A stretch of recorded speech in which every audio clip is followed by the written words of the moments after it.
Hey everyone, my name is Charlie Hunt. I am here with Emerson and Graydon, and this is Friends with Films, the year in film 2019. Film stuff happened this year, and some people, including myself, might have forgot about it because these two guys took up a lot of my time. But this is a yearly tradition, and I figured we could run it. Thank you, Graydon. Our first movie was made for the resurrected Kalamazoo 48-Hour Film Festival. No longer affiliated. I see. No longer affiliated with Public Media Network. Hey. No longer affiliated with Public Media Network.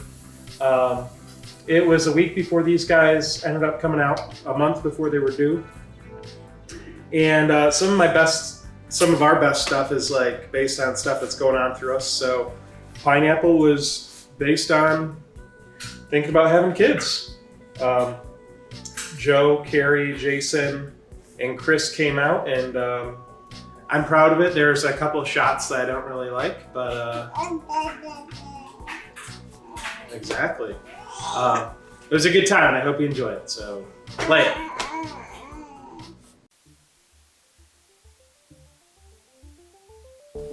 Yeah, I guess it's just time.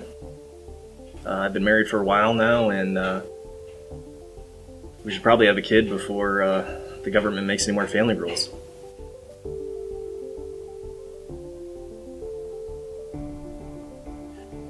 I really hope this fixes my marriage. You know, my wife's taking the same test 2 towns over.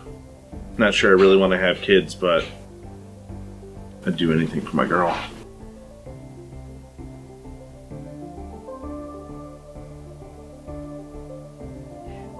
When I was little, I made a list of my top 3 life goals, and being a mom is number 1 on that list.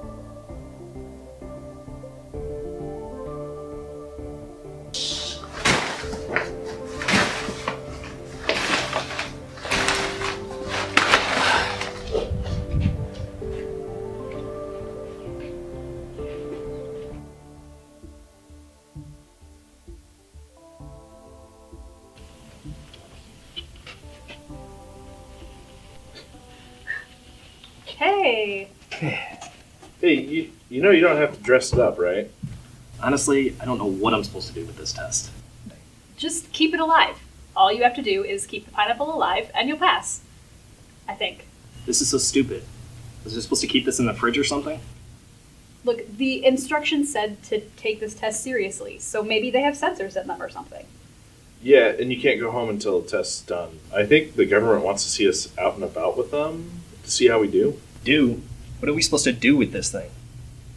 Oh, you can grill it. You can put it in a cake. Sometimes I just eat it raw. What? I mean, that's what you do with a pineapple. With a kid, I think I've seen people walk them.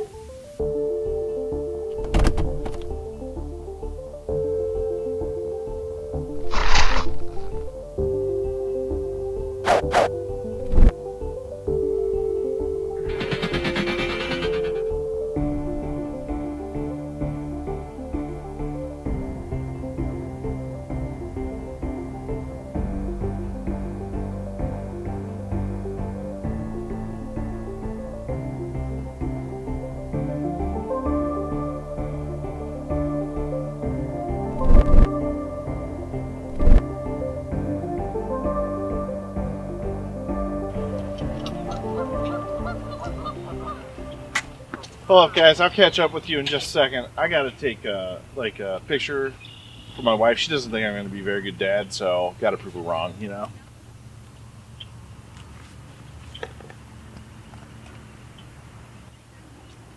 All right. Oh my god! Somebody jump in and go get it. Hang on, I almost got the right hashtag here. What are you Perfect. doing? What? Oh, no. Well, my wife has a pineapple, so I guess we're good. See you later.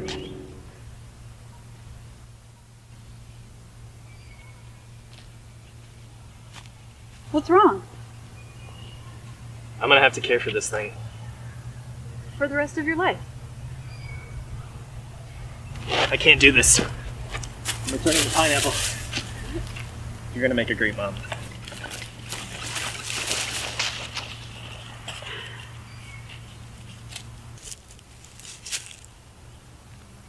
Free my shot. Hey babe, how's it going? How's your pineapple doing? What do you mean you lost it? Yeah, my pineapple's doing great. Great, yeah. Listen, I'll talk to you later, okay? Bye.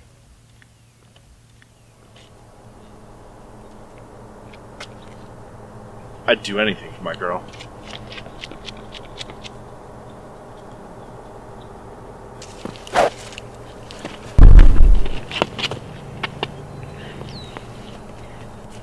What are you doing? I'd do anything for my girl! When I was little, I made a list of my top 3 life goals. And being a mom is number 1 on that list. And I know that I'm ready and I'm so excited and I will do whatever it takes. I actually keep that list in my sock just so that every time I take a step, I can feel it and I'm reminded of how badly I want that.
So that was Pineapple. As I mentioned before, a couple shots I didn't like, but overall it turned out really well. Everybody had a good time making it.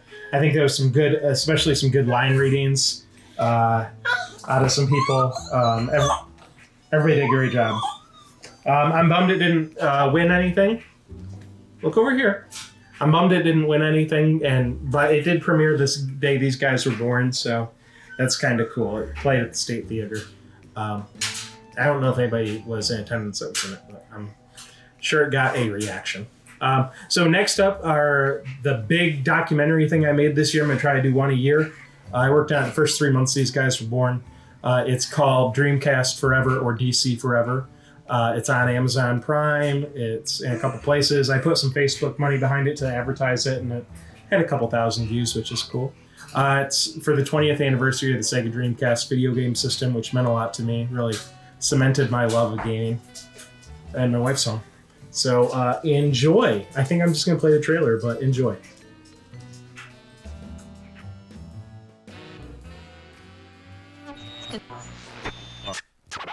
The year is 1999, and I'm doing the most 1999 thing in the world, which is watching the MTV Video Music Awards in my parents' basement. Whether you're riding high or just laid back, roll into the 10 spot this fall and get into new seasons of Biorhythm, Fanatic, Celebrity Deathmatch, and the Tom Green Show. All bounce to the ounce.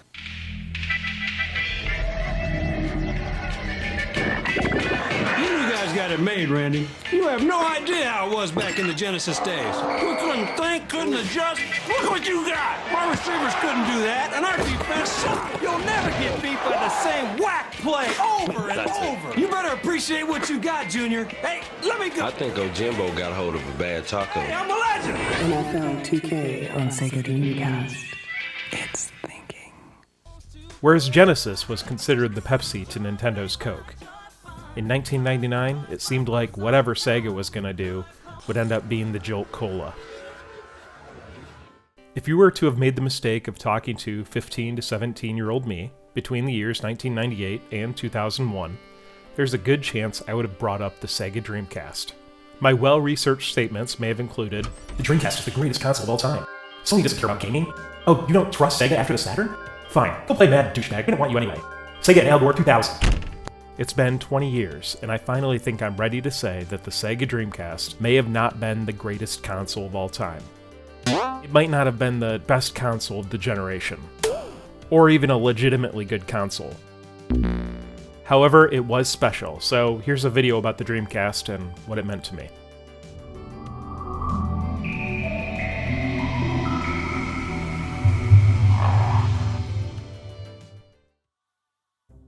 So that was a trailer for DC Forever.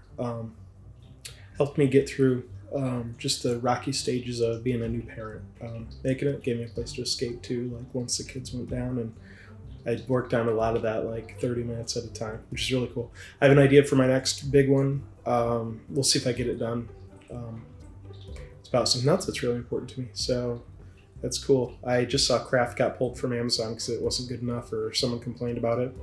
Possibly the subject, who knows. But whatever, it's still on YouTube, and I had a lot of fun making it, and hopefully we'll get better with each of them. So the Dreamcast meant a lot to me, and I'm glad I could make that, almost just send it away for its 20th anniversary. And yeah, so because I didn't make a ton of stuff this year, coming up next is just a internet-friendly list of things that are on my heart, so enjoy. We are going to go through a tier list of reasons to quit filmmaking. So first up, we have camera work. Not good with the camera, sensors, that sort of thing, making sure stuff's in focus. I got pretty low expectations. I just wanted to be in focus and a smooth shot that doesn't make it painful for anyone to watch, that sort of thing. So I'm going to make that a C. The cost of doing it financially. Never been huge, especially for the scale I'm comfortable with. I'd love to make a feature, but I could find the cash. Other stuff on this, like even camera work, like I'd be more worried about that than coming up with the money. Sound, the dreaded sound. I'm sure this sounds like it has opportunities too. We've gotten a lot better. It still sounds a little bit tinny sometimes. We're using mostly onboard audio, which I know is a no-no. I'm going to make that a B rank. Location. Hot dog. I would have loved an actual dog kennel or something like that, which if I hustled I could get, but it's never been the biggest thing. I'm going to put that B rank. Food. Keeping your cast and crew fed. We usually do like half-day shoots, so it's like I'm paying for one meal, and like having a 12-pack of bottled water, even though I hate bottled water, has always been helpful. I wish I could cook or have people that like, hey Charlie, I want to make a ton of ZD for your next production. That'd be cool. But I don't mind paying for it. Editing. I love editing. I love learning new things. I don't know special effects that well, but I know enough to get by. I love going on YouTube and learning new tactics. So that's like the reason I want to keep doing this, because editing is really fun. Maybe I just don't trust the respect I have for myself, my own art, that sort of thing. So I'm gonna put that A rank. Ideas. I love ideas. I have this giant list. I love dumb ideas. I've kind of scaled back. Like I used to have like A, B, C, and D plots in my stuff, and now that I'm like A and maybe a half of a B, it's fun. Writing. I'm gonna put that right with ideas. I'm a really fast writer. It stopped getting me in trouble, but it used to get me in trouble a lot. This is getting viewers to care, getting viewers to watch, all that stuff. I'm definitely making this S rank. I'd be better at pushing someone else's videos. My own personal network's kind of over it. Like I'll push it out on Facebook and like talk about it, and then I'll get like 10 views out of my 500 friends. And like none of my people that like are involved with it will like share it. They're like, hey, I was part of this. It was really fun and funny, and I'd love for you to be a part of it. And if you want to be in the next one, let me know. Charlie's a decent guy to work with.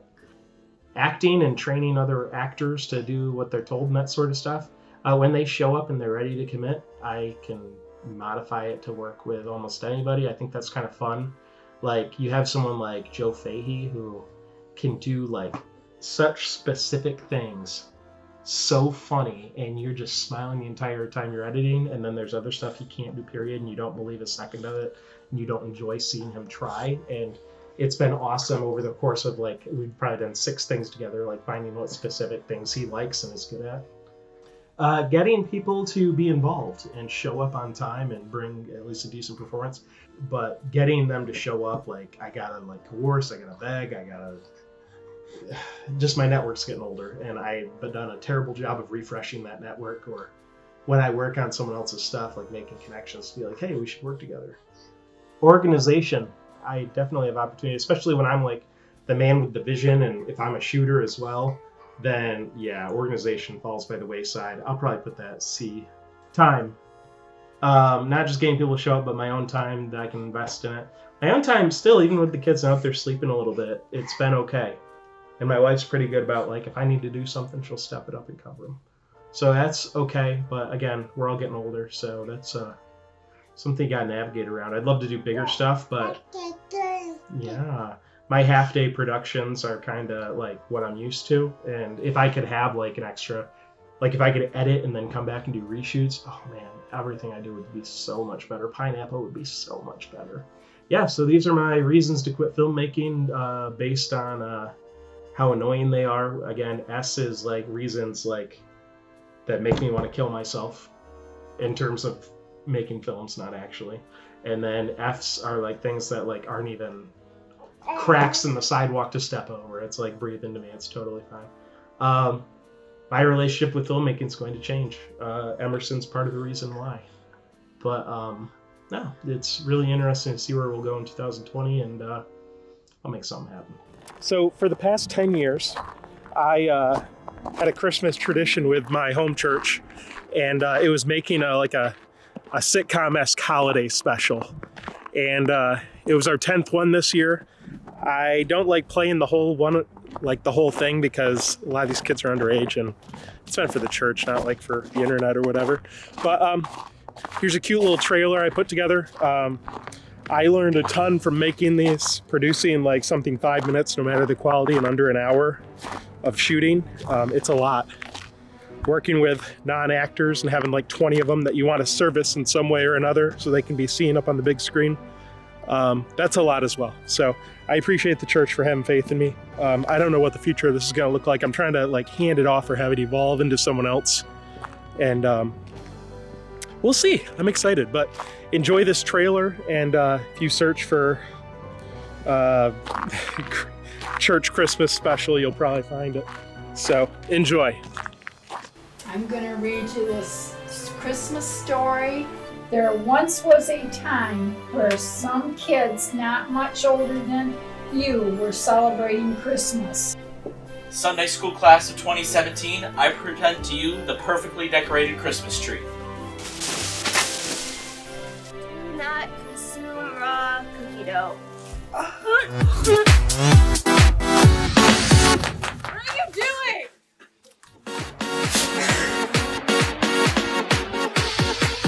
Nathan, you're a tree. You can't dance. You guys keep it down over here. Your secular celebration is impacting our acknowledgement of Christ's birth. There's more important things over the holidays, like having fun and being with friends, alright? You mean Christmas isn't about bubble wrap? No. You need to learn to celebrate Jesus' birth with your friends and family.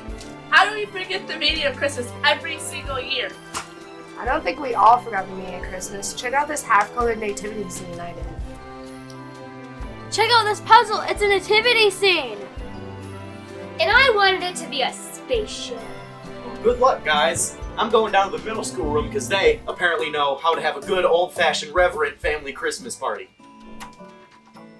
5, 4, 3, 2, 1.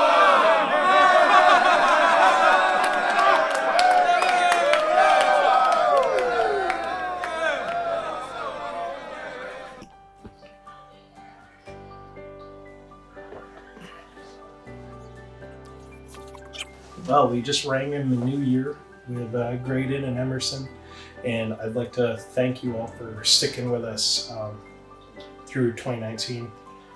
As I've mentioned a couple times, filming's gotten weird with the expanding family, but so happy to have you for a part of the ride. Looking forward to what's going to happen in 2020. I got to change my ways, and change is progress, and progress is life, and thank you for everything. I have a lot to be thankful for beyond these guys.